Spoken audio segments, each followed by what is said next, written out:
어느 학교 교장 선생님의 이야기입니다. 이분이 심한 관절염으로 밤잠을 못 자고 몸을 잘 움직이지를 못했습니다. 온갖 치료를 다 받고 좋은 약은 다 구해서 먹었지만 아무 효과가 없고 관절염은 점점 나빠졌습니다. 그래서 목사님과 상담을 하게 되었습니다. 목사님이 이렇게 물었습니다. 혹시 마음속에 원한을 품은 것이 있습니까? 미워하는 사람 있습니까?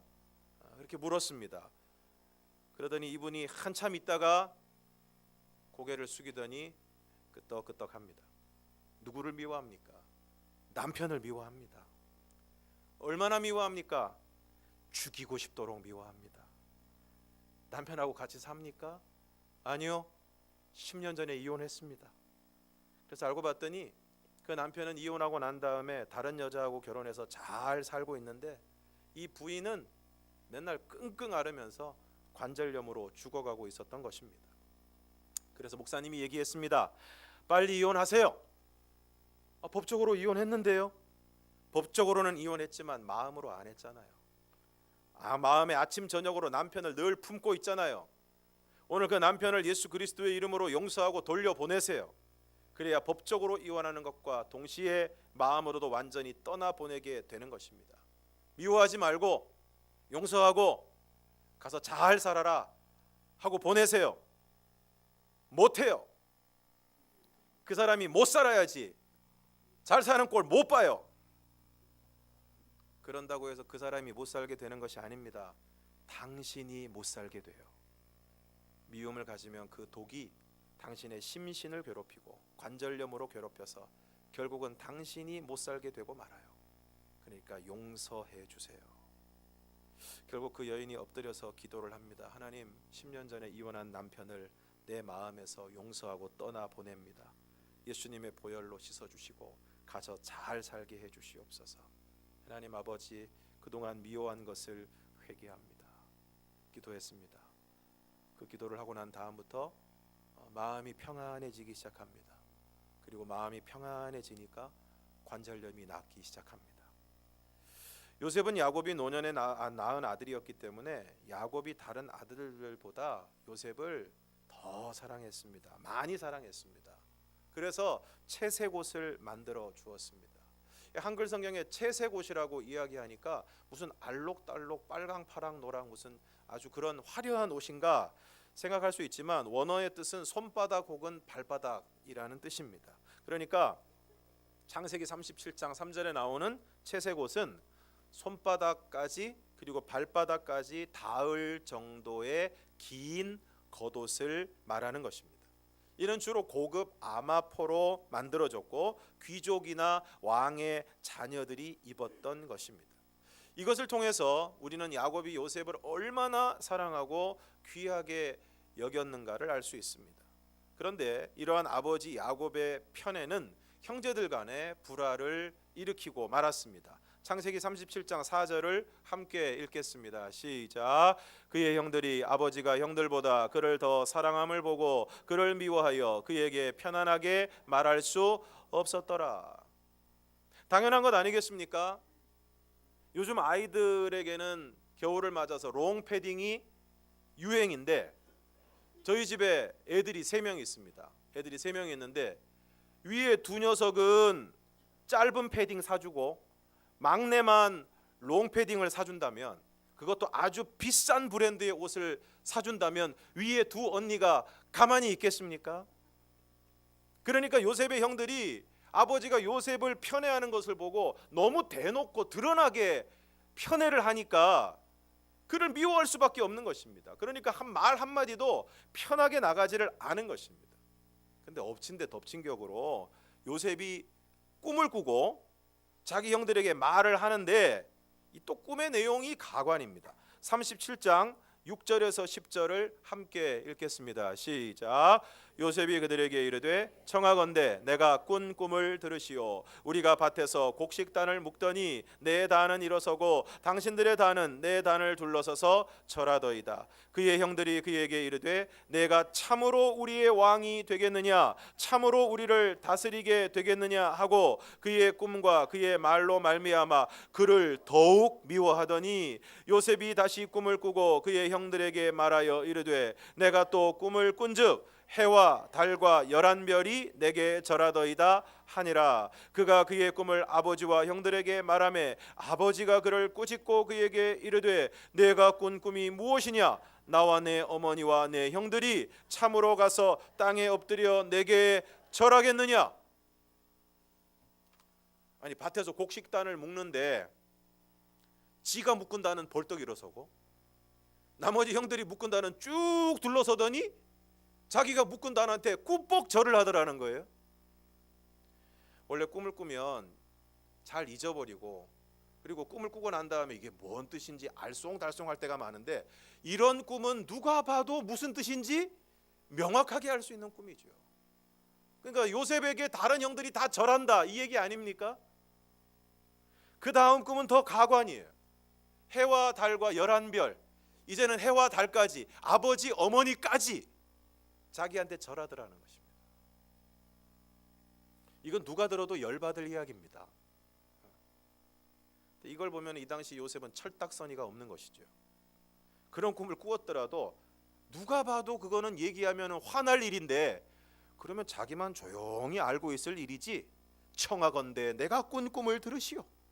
그러더니 그 꿈 얘기를 그냥 합니다. 37장 8절 하반절에 보면 그의 꿈과 그의 말로 말미암아 그를 더욱 미워하게 되었다. 안 그래도 미워 죽겠는데, 채색 옷 입고 왔다 갔다 할 때도 꼴 보기 싫어 죽겠는데 꿈 얘기까지 하니까 아주 미워서 견딜 수가 없는 것입니다. 사람들이 전부 다 한 얘기가 있죠. 한 번만 걸려라. 한 번만 걸리면 내가 너 가만두지 않는다. 형들이 전부 이런 마음을 품은 것입니다. 그러다가 형들이 세겜이라는 곳에 가서 양을 치게 되었는데 아버지가 요셉한테 가서 형들 잘 있는지, 일 잘하고 있는지, 양떼들은 잘 있는지 가서 보고 나한테 와서 보고해라. 그래 세겜으로 갔습니다. 갔더니 형들이 없습니다. 그래서 옆에 있는 사람한테 어디 갔냐? 혹시 못 봤냐? 물어봤더니 도단으로 갔다. 도단으로 가서 형들을 만나게 되는데 형들이 요셉이 오는 것을 보고 죽일 궁리를 합니다. 37장 19절 20절을 함께 읽겠습니다. 시작. 서로 이르되 꿈꾸는 자가 오는도다. 자 그를 죽여 한 구덩이에 던지고 우리가 말하기를 악한 짐승이 그를 잡아먹었다 하자. 그의 꿈이 어떻게 되는지를 우리가 볼 것이니라 하는지라. 한 번만 걸려라. 기회가 오기만 하면 내가 너를 가만두지 않겠다. 그래 드디어 기회가 왔습니다. 밖에 아주 집에서 먼 곳에 나와 있는데 혼자 이렇게 오고 있습니다. 죽일 궁리를 합니다. 그런데 맏형인 루벤이 요셉을 살리기 위해서 죽이지는 말고 구덩이에 던지자고 이야기합니다. 그래서 형들이 요셉의 채색 옷을 벗기고 구덩이에 던졌는데 밥을 먹다 보니까 한 무리의 이스마엘 사람들, 이 사람들은 무역을 하는 상인들인데 이 사람들이 향품과 유향과 모략을 싣고 애굽으로 가는 것입니다. 그러니까 넷째인 유다가 동생 죽이지 말고 죽여봐야 뭘 하겠냐, 여기에 두면 뭐 하겠냐, 팔아버리자. 그래서 그 상인들에게 은 20을 받고 팔게 됩니다. 그렇게 요셉은 팔려서 애굽으로 가게 되고 바로의 친위 대장 보디발에게 팔리게 됩니다. 그런데 보디발의 집에 가게 되면서부터 어떤 일이 일어납니까? 39장 2절과 3절을 함께 읽겠습니다. 시작. 여호와께서 요셉과 함께 하심으로 그가 형통한 자가 되어 그의 주인 애굽 사람의 집에 있으니 그의 주인이 여호와께서 그와 함께 하심을 보며 또 여호와께서 그의 범사에 형통하게 하심을 보았더라. 요셉이 그 집에 가서 그 그 집에 팔리고 난 이후로 거기서 일을 하는데 여호와께서 요셉과 함께 하셔서 그가 형통한 자가 되어서 그 집이 아주 잘 되었다는 것입니다. 그러니까 주인이 어떻게 합니까? 요셉을 가정 총무로 삼았습니다. 요즘으로 말하면 집을 다스리고 종들을 다스리는 집사들 중에서도 최고 집사장으로 지금 요셉을 삼은 것입니다. 그리고 요셉에게 모든 것을 다 맡겼습니다. 보디발이 자기가 먹는 음식 이외에는 모든 것을 다 요셉에게 맡겼습니다. 그러니까 어떻게 됩니까? 앞서 말씀드린 것처럼 여호와께서 함께 하셔서 요셉 때문에 하나님께서 그 보디발의 집에 복을 내리시는 것입니다. 복을 내리시는 거예요. 비록 형들의 미움을 받아서 애굽의 노예로 팔려왔지만 이제 보디발의 집에서 인정도 받고 가정 총무도 되고 또 하는 일마다 하나님께서 잘 되게 해주셔서 형통하게 하시고, 그래서 이만하면 아픔이 있었지만 좀 요셉의 인생이 풀리는 것 같습니다. 그런데 39장 6절 마지막 부분에 보면 이런 말씀이 나옵니다. 요셉은 용모가 빼어나고 아름다웠더라. 요셉은 용모가 빼어나고 아름다웠더라. 여러분, 용모가 빼어나고 아름다우면 어떨까요? 피곤합니다. 저는 이런 피곤함을 거의 느껴보지 못했지만 용모가 빼어나고 아름다운 분들의 이야기를 들어보면 피곤하다고 합니다. 왜 그렇습니까? 사람들이 가만히 놔두지를 않습니다. 그러므로 사랑하는 성도 여러분, 여러분을 아끼는 마음으로 말씀드립니다. 너무 예뻐지려고 애쓰지 마시기를 바랍니다. 그것은 피곤하게 되는 지름길입니다. 적당하게 생겨서 적당하게 사는 것이 은혜인 줄로 믿습니다. 아멘을 몇 분 안 하시는데 그래도 예뻐지고 싶다 하시는 분들은 다음 이야기에 주목하시기 바랍니다. 그래서 이 용모가 빼어나고 아름다운 요셉에게 피곤한 일이 생깁니다. 어느 날부터 이 주인 마님이 자꾸 자기한테 윙크를 하는 거예요. 오른쪽 왼쪽 번갈아 가면서 계속 윙크를 하고 막 묘한 웃음을 짓더니 마침내는 노골적으로 나와 동침하자. 그래서 요셉이 거절하니까 39장 10절의 말씀을 보면 이 마님께서 매일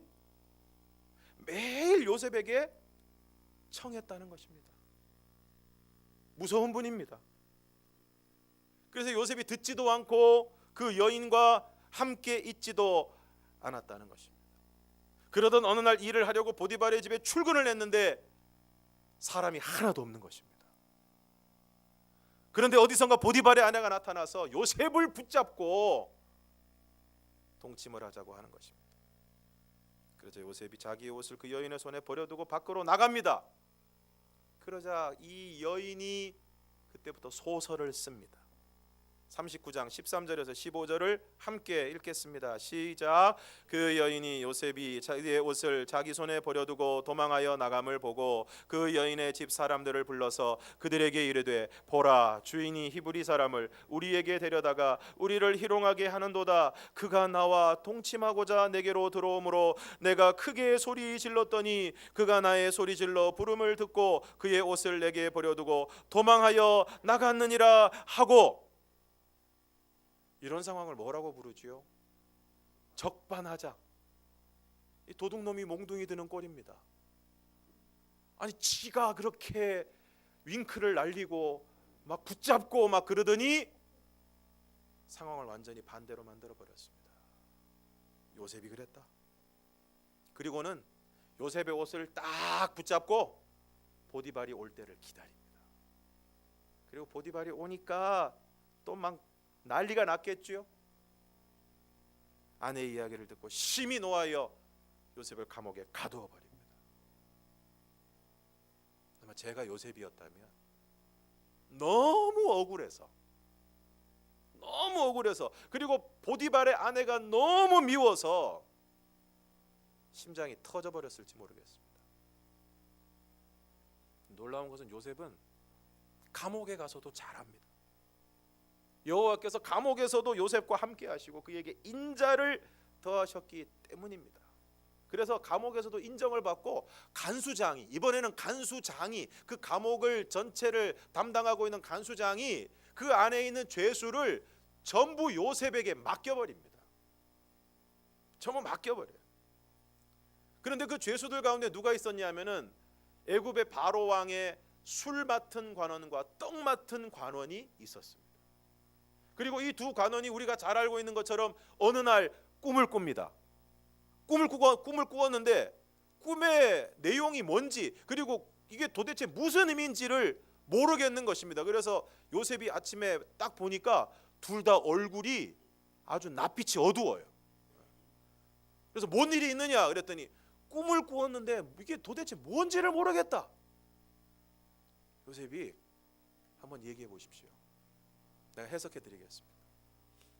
술 맡은 관원의 꿈 이야기를 듣고 떡 맡은 관원의 이 꿈 이야기를 듣습니다.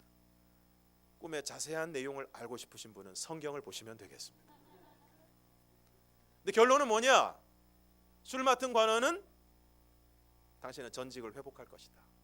복직될 것이다. 떡 맡은 관원은 죄송하지만 당신은 죽게 될 것이다. 근데 놀랍게도 요셉이 해석한 그대로 되었습니다. 그리고 요셉이 이 꿈을 해석하면서 술 맡은 관원에게 이야기합니다. 떡 맡은 관원은 돌아가실 것이기 때문에 얘기해봤자 소용이 없고, 술 맡은 관원에게 이야기합니다. 당신이 전직을 회복하고 잘 되거든 나를 기억해달라. 나는 누명을 쓰고 있다. 이런 잘못을 할 사람이 아니다. 당신이 자리를 회복하거든 나를 여기서 좀 꺼내달라. 사람이 어떻습니까? 들어갈 때와 나갈 때가 다르지요. 급할 때는 막 알려달라 그러고 고맙다 그러고, 그러다가 문제 해결되고 자기 삶에 어려움이 없으면 어떻게 됩니까? 다 잊어버립니다. 다 잊어버렸어요. 예, 이 술 맡은 관원이 요셉 다 잊어버렸습니다. 그런데 이번에는 누가 꿈을 꿉니까? 애굽의 바로가 꿈을 꿉니다.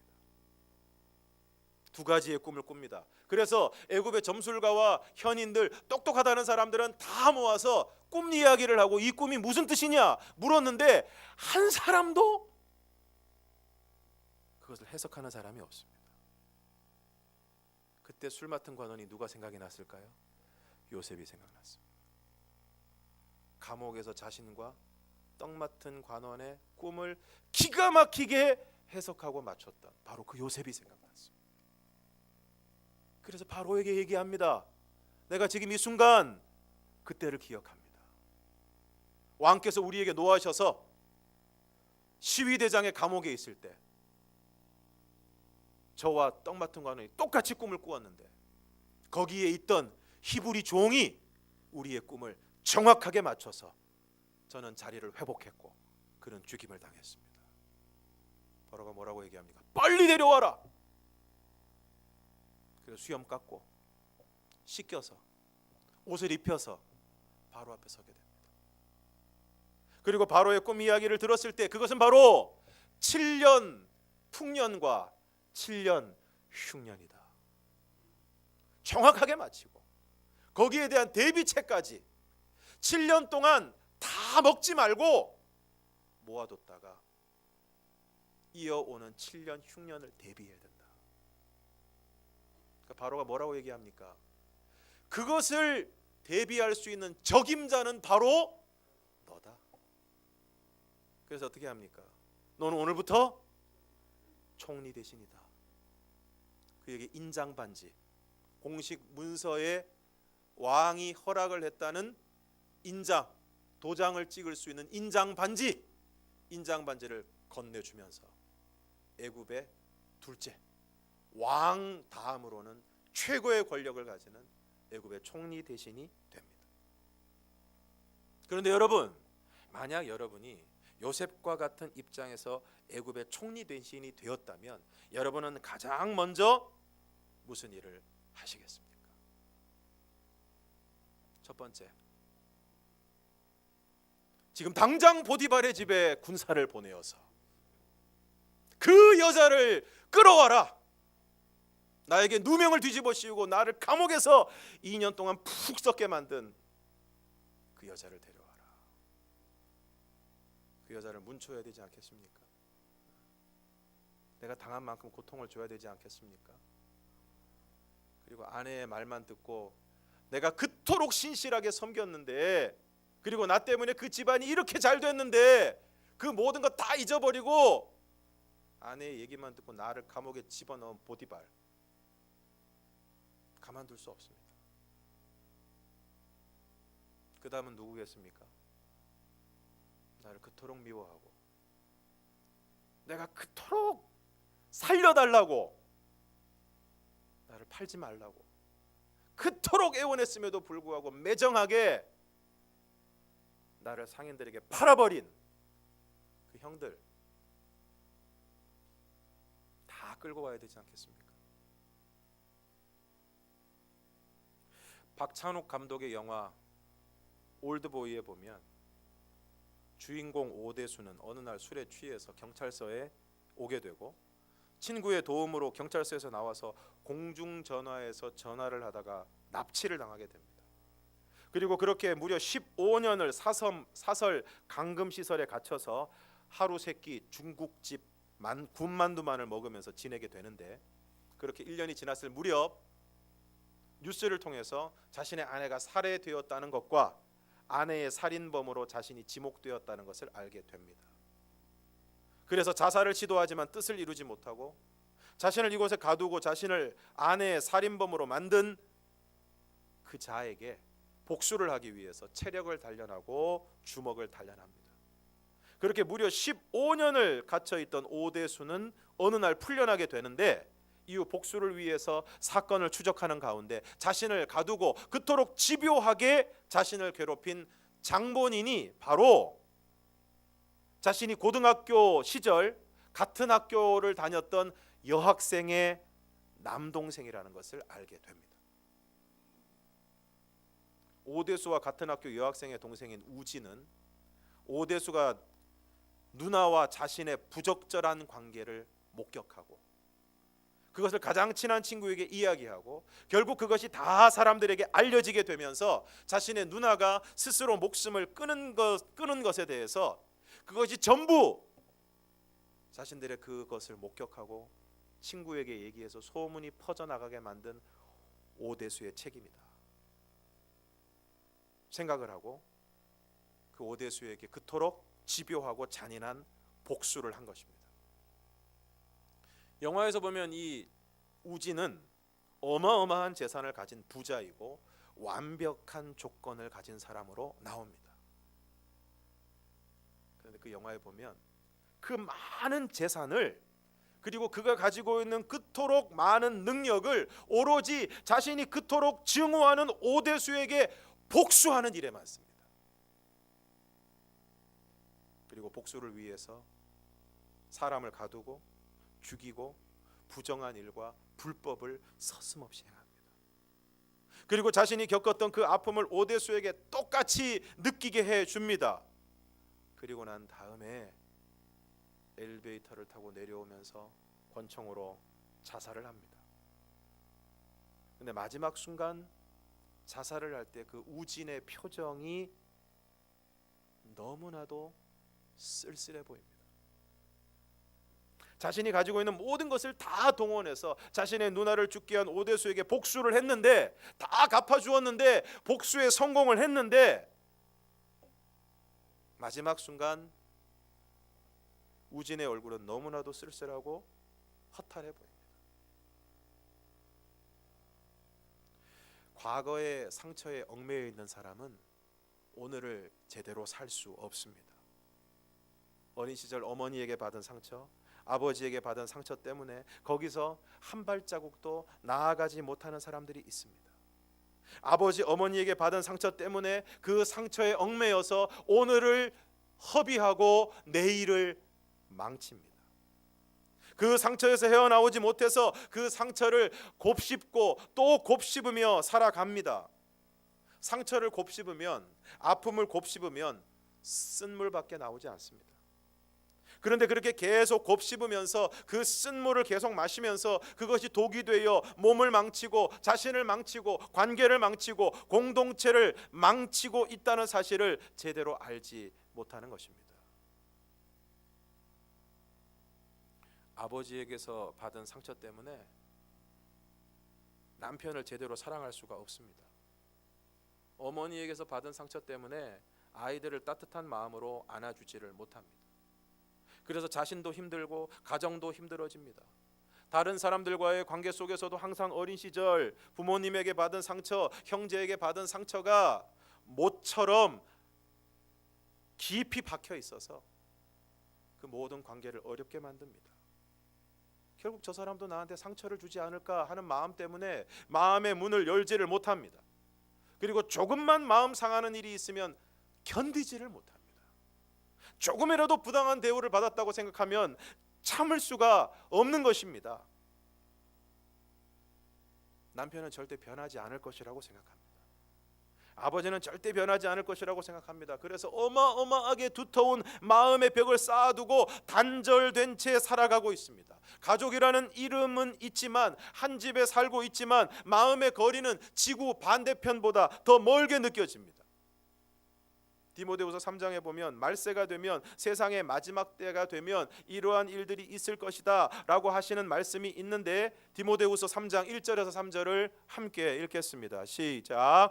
너는 이것을 알라. 말세에 고통하는 때가 이르러 사람들이 자기를 사랑하며 돈을 사랑하며 자랑하며 교만하며 비방하며 부모를 거역하며 감사하지 아니하며 거룩하지 아니하며 무정하며 원통함을 풀지 아니하며 모함하며 절제하지 못하며 사나우며 선한 것을 좋아하지 아니하며 사람들이 자기를 사랑하며 돈을 사랑하며 자랑하며 교만하며 비방하며 부모를 거역하며 감사하지 아니하며 거룩하지 아니하며 어쩌면 이렇게 마지막 때 그리고 오늘날의 모습을 정확하게 알고 있었는지 기가 막힙니다. 그런데 3절에서 뭐라고 이야기하고 있습니까? 무정하며 정이 없다는 것입니다. 다른 사람에 대한 애정이 없다는 것입니다. 왜 그렇습니까? 자기만 사랑하기 때문에, 자기밖에 모르기 때문에, 자기밖에 모르기 때문에 딴 사람 신경 쓰지 않습니다. 내가 기분 나쁘면 그것으로 끝입니다. 내 마음에 안 들면 두 번 생각할 것도 없습니다. 그러니까 무정한 것입니다. 다른 사람이 어떻게 되든 상관하지 않고 무정하고 무심한 것입니다. 그리고 원통함을 풀지 않는다는 것입니다. 용서하지 않는다는 것입니다. 올드보이에 나오는 주인공처럼 원통함을 풀지 않고 죽어도 용서하지 않고 끝까지 미워하고 증오하고 오로지 미워하는 일에 복수하는 일에 자신의 모든 것을 다 쏟아붓는 것입니다. 그런데 여러분, 만약 애굽의 총리 대신이 된 요셉이 권좌에 앉는 순간 복수를 생각했다면 어떻게 됐을까요? 가장 먼저 보디발의 집에 피바람이 불었을 것이고 요셉이 또 형들에게 복수했다면 아마 야곱의 집안은 풍비박산이 났을 것입니다. 형들 다 죽이고 조카들 다 죽이고 그럼 자기 혼자 행복하게 살 수 있을까요? 오늘 우리는 우리나라의 지난 역사 가운데서 자신이 왕이 되고 또 그 자리를 유지하기 위해 아버지, 어머니 그리고 형제들 처가 할 것 없이 비정하게 죽이고 피바람을 일으켰던 우리나라의 역사를 알고 있습니다. 그런데 오늘 우리도 그렇게 하고 있지 않습니까? 지금 이 순간에도 아버지를 용서하지 못하고 어머니를 용서하지 못하고 형제와 자매를 용서하지 못하고 지난날에 있었던 어떤 일과 사건 때문에 함께 신앙생활하는 성도들을 용서하지 못하고 온 마음과 정성을 다해서 미워하고 있지 않습니까? 그 사람과 나 사이에 베를린 장벽보다 더 높고 단단한 장벽을 쌓아두고 단절하고 대적하며 살아가고 있지 않습니까? 만약 요셉이 총리 대신이 되고 난 다음에 자신의 억울함을 풀기 위해 복수하는 일에 자신의 권력과 힘을 사용했다면 어떻게 되었을까요? 그의 남은 인생은 복수로 점철된 다름 아닌 올드보이의 주인공과 같은 인생을 살았을 것입니다. 그가 가는 곳마다 피바람이 불고 조금만 거슬리면, 조금만 마음에 안 들면 집어넣어라, 죽여라. 만약 그랬다면 그의 잔혹함과 살기에 사람들이 벌벌 떨었을 것입니다. 그리고 그는 애굽의 총리 대신 가운데 가장 무섭고 잔인한 총리 대신이 되었을 것입니다. 그런데 오늘 마침내 형들을 만나게 되는 오늘 요셉이 어떻게 합니까? 본문 3절과 4절을 함께 읽겠습니다. 시작. 요셉이 그 형들에게 이르되 나는 요셉이라 내 아버지께서 아직 살아 계시니까. 형들이 그 앞에서 놀라서 대답하지 못하더라. 요셉이 형들에게 이르되 내게로 가까이 오소서. 그들이 가까이 가니 이르되 나는 당신들의 아우 요셉이니 당신들이 애굽의 판자라. 여기까지 들었을 때 형들이 어땠을까요? 아주 그냥 정신이 나갔을 겁니다. 지금 자기들이 정말 이마가 땅에 닿을 정도가 아니라 정말 이마를 땅에 붙이고 머리를 조아리고 있는, 감히 얼굴도 못 들고 있는 바로 그 사람이 자기들이 죽이려고 구덩이에 집어넣었다. 그리고 은 20을 받고 팔아버렸던 동생 요셉이라니 얼마나 놀랐겠습니까? 다음 순간 요셉이 말합니다. 5절을 함께 읽겠습니다. 시작. 당신들이 나를 이곳에 팔았다고 해서 근심하지 마소서, 한탄하지 마소서. 하나님이 생명을 구원하시려고 나를 당신들보다 먼저 보내셨나이다. 형들이 어떤 마음을 먹었을까요? 죽었다 이제. 꼼짝없이 죽었다. 형들의 마음을 훤히 알고 있습니다. 그래서 하는 말이 나를 이곳에 팔았다고 근심하지 말고 한탄하지 말라는 것입니다. 그러면서 이야기하는 요셉의 말이 놀랍습니다. 하나님이 생명을 구원하시려고 나를 먼저 이곳에 보내셨다는 것입니다. 또 7절과 8절을 함께 읽겠습니다. 시작. 하나님이 큰 구원으로 당신들의 생명을 보존하고 당신들의 후손을 세상에 두시려고 나를 당신들보다 먼저 보내셨나니 그런즉 나를 이리로 보낸 이는 당신들이 아니요 하나님이시라. 하나님이 나를 바로에게 아버지로 삼으시고 그 온 집의 주로 삼으시며 애굽 온 땅의 통치자로 삼으셨나이다. 그런즉 나를 이리로 보낸 이는 당신들이 아니라 하나님이시다. 하나님이 이렇게 하셨다는 것입니다. 그러니까 근심하지 말고 걱정하지 말라는 것입니다.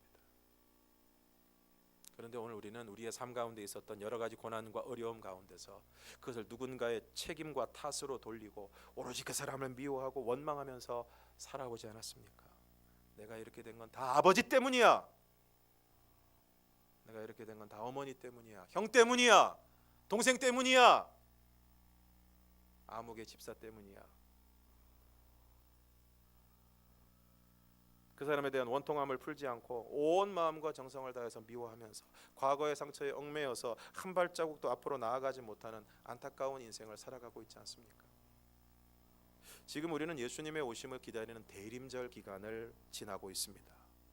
그런데 여러분, 예수님이 왜 이 땅에 오셨습니까? 에베소서 2장 14절에서 19절을 함께 읽겠습니다. 시작.